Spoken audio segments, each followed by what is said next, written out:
So this is Andre Wren, and we're going to go over how to perform the cardiopulmonary or respiratory demonstration.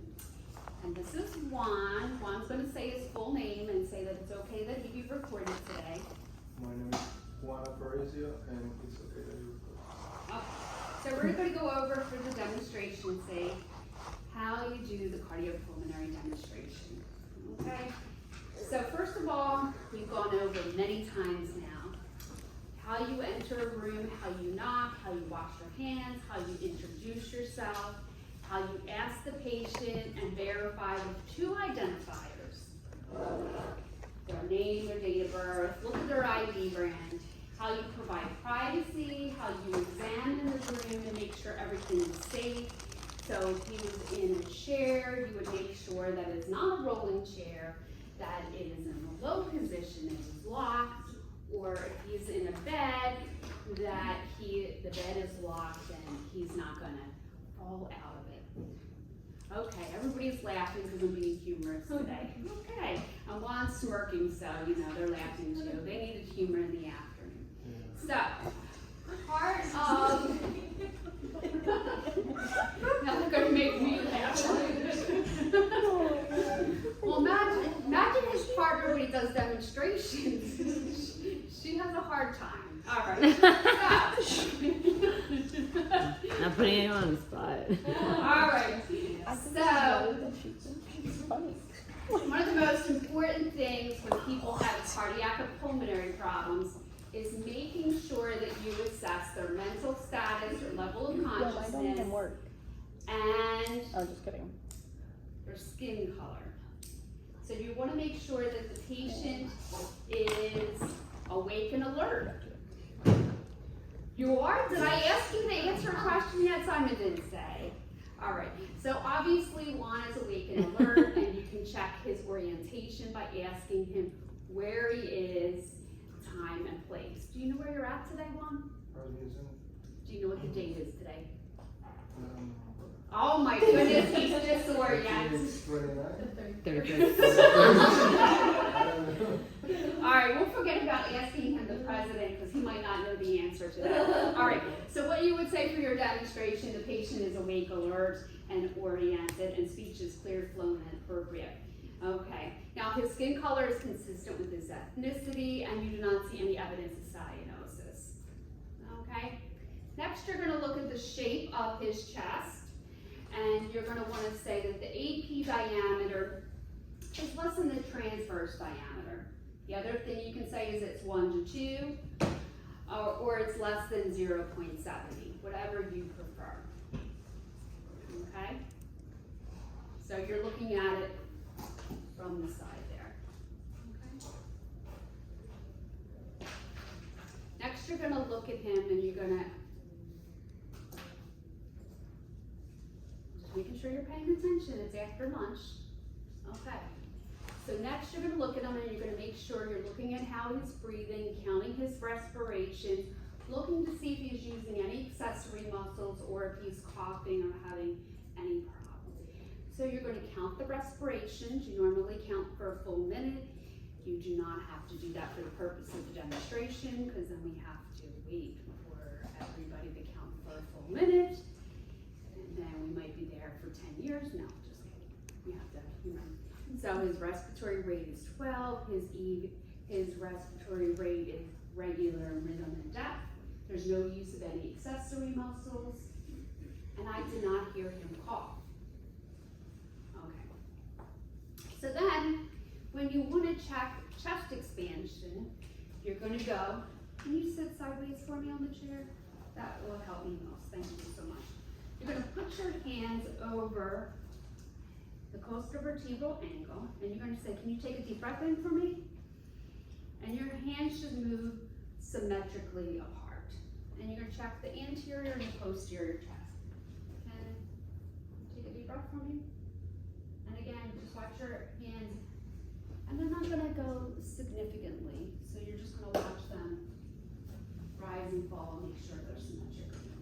Okay, so the chest expansion is symmetric anterior and posteriorly. And then you're gonna take, sorry about that, the ulnar aspect of your hand, or the palmar aspect of your hand, and you're gonna check for tactile fremitus. Okay, you're gonna do that anterior and posteriorly. I didn't say to move around, Juan. Simon did not say. Okay, and you're gonna say 99. Can you say 99? Simon says 99? 99? 99? Okay, and then you're gonna do the same thing anteriorly, where you're gonna say, can you say 99?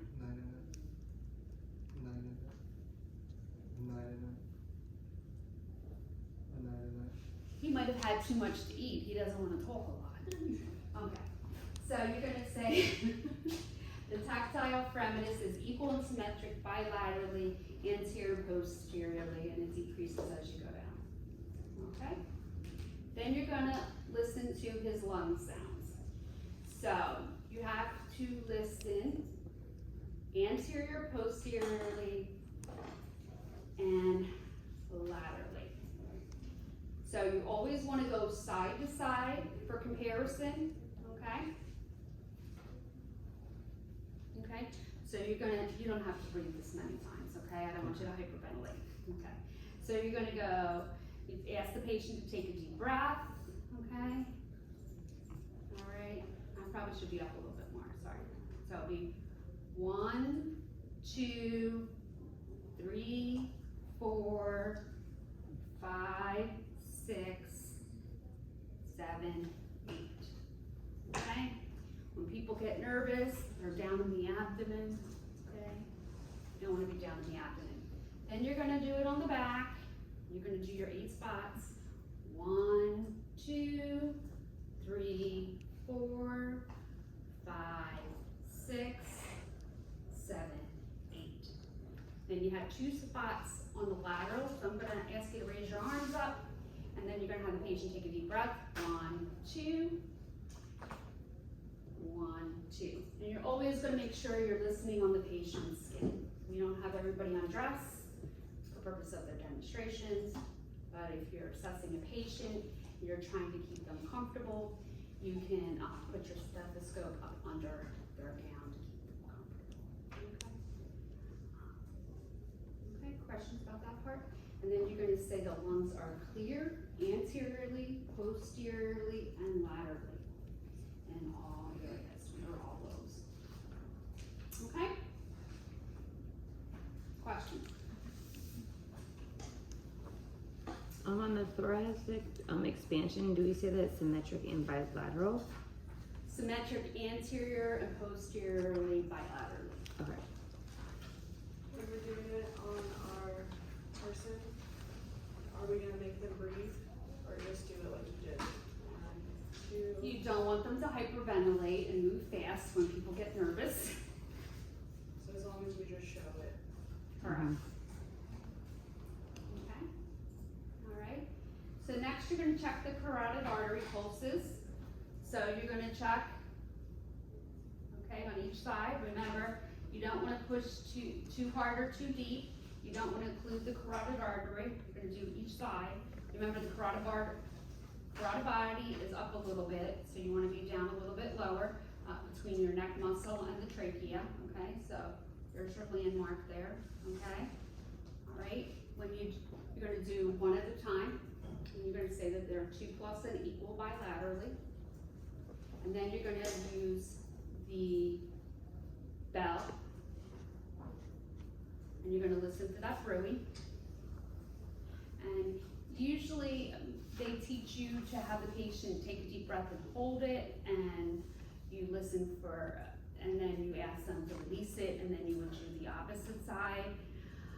I've gotten in the habit of not doing that only because when you work in healthcare as long as I do, the little old ladies are demented, and you have people on the ventilator and they can't hold their breath, and you get in the habit of just learning to do it.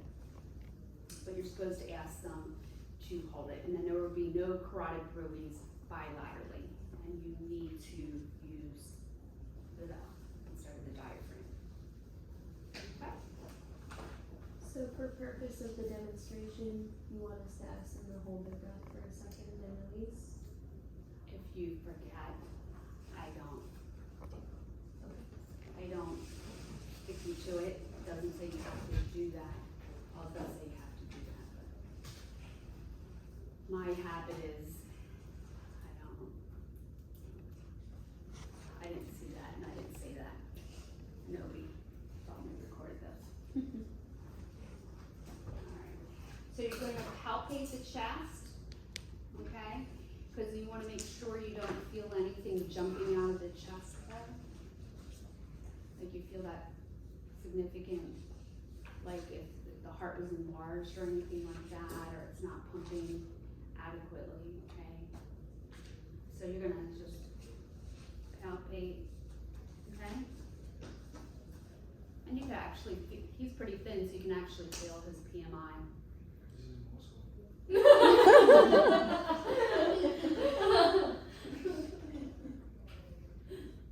Well, I will let everybody come up here and see if they can feel your heartbeat right there. Okay? I think you can feel it, yeah. You can. Okay. We'll practice that later, okay? We won't video record that part. Okay. So you didn't feel any hip. He's gonna be that. You did not feel any thrill or heave. A thrill would be like when you put your hands on a cat and you feel that purring, that little bit of vibration. A heave would be more of something jumping off the chest. Okay, you have a question? Do you have Can to I take say, this real quick? It's a school. Okay. Does they know you're in school? My kid's school? Oh. Hello? All right, so then you would listen to the heart. You have to listen in all areas and say what areas you listen in, okay? So while you're listening, you need to say you're listening in the aortic, the pulmonic, herbs, tricuspid, and then mitral. Okay? And then you're gonna say, you don't have to say the valve names again, but you wanna say it's regular rate and rhythm, S1, S2, you can add in without S3 or murmurs. And that is it for the cardiorespiratory demonstration. Okay. And then you end and you were nice and you weren't mean to Juan and you give them a call light, you wash your hands, you open the curtain, blah, blah, blah, blah, blah. All right, so I'm gonna stop this recording for a minute. and everybody feel